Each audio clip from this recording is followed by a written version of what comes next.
Musa. Musa'nın zərbəsi Fernandes. Kaşuk. Aleksey Kaşuk. 85-ci dəqiqədə Kaşuk hesabı 3-1 edir.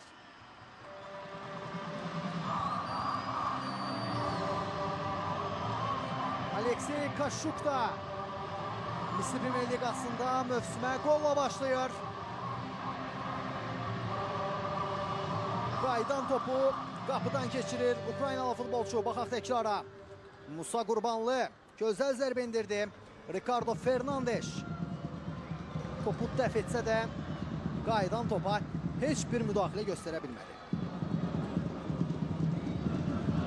Tamamilə nəzarətsiz qalmışdı Aleksey Kaşuk.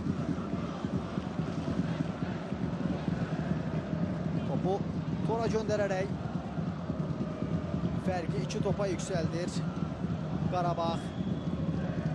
Kaşukun qolu sayəsində